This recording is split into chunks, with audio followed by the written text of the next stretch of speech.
घमंडी चूहा। बंटी चूहा बहुत होशियार था। वह एक जंगल में रहता था। उसने अपना एक छोटा सा घर बना रखा था। जंगल के पास एक घर था। उसमें एक छोटा सा बच्चा रहता था।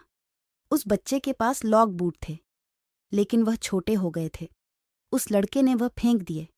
बंटी चूहा, अरे ये जूते तो बहुत अच्छे हैं, मैं इसमें आराम से सो सकता हूँ। बंटी चूहा एक जूते को घसीट कर अपने घर के नीचे ले आता है।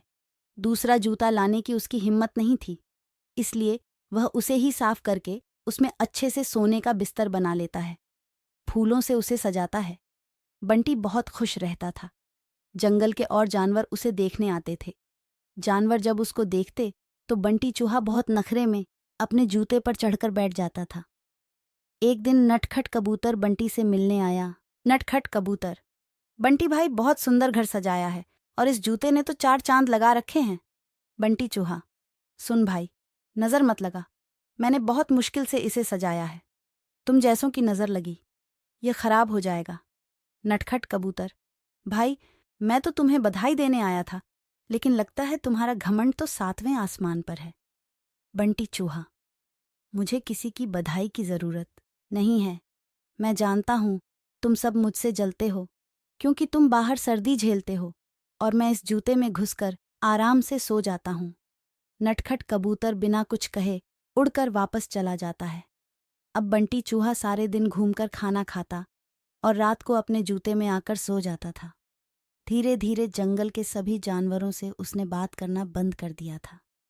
अब उसका कोई दोस्त नहीं था। धीरे धीरे समय बीतने लगा। एक दिन रात के समय जंगल में तेज बारिश होने लगी। इस सब से बेखबर बंटी चूहा अपने जूते में आराम से सो रहा था। उसे बाहर के मौसम का पता नहीं लगा।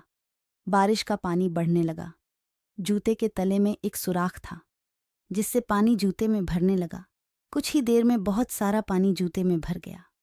तभी बंटी चूहे की नींद खुली, लेकिन तब तक बहुत देर हो चुकी थी। पानी बढ़ता ही जा रहा था। उसे लगा कि वह अब मर जाएगा। बंटी चूहा जोर जोर से चिल्लाने लगा, लेकिन बारिश की आवाज़ में किसी ने उसकी आवाज़ नहीं सुनी। बंटी चूहे को अपनी मौत साफ नजर आ रही थी। वह जोर जोर से उछलने लगा। उछलते उछलते वह जूते से बाहर निकलना चाह रहा था, लेकिन जूता इतना लंबा था कि वह बाहर निकल ही नहीं पा रहा था। इधर दूर एक घोंसले में नटखट कबूतर अपने बच्चों के साथ बैठा था। नटखट कबूतर, बच्चों, लगता है किसी के चिल्लाने की आवाज़ आ रही है। कोई मुसीबत में है। उसने बाहर निकल के देखा कि आवाज़ उस जूते में से आ रही थी। वह तुरंत समझ गया कि बंटी चूहा जूते में फंस गया है। नटखट कबूतर बिना देर किए किसी तरह उड़कर वहां पहुंच गया। वह जूते के ऊपर बैठ गया। उसने देखा बंटी चूहा डूब रहा है। बंटी चूहा, कबूतर भाई मुझे बचा लो, नहीं तो मैं मर जाऊंगा। नटखट कबूतर, क्यों? तुम्हें तो इस जूते के सिवा किसी की ज़रूरत नहीं थी। बंटी चूहा, भैया बचा लो, मैं घमंड में आ गया था। यह सुनकर नटखट कबूतर उसे अपनी चोंच से पकड़कर खींचने लगा, लेकिन बंटी चूहे का वजन ज्यादा था। नटखट कबूतर उसका वजन उठा नहीं पा रहा था। नटखट कबूतर, भाई रुको, मैं अभी बाकी जानवरों को बुलाकर लाता हूँ। नटखट कबूतर जंगल में जाता है, लेकिन सभी जानवर बंटी चूहे की मदद के लिए मना कर देते हैं।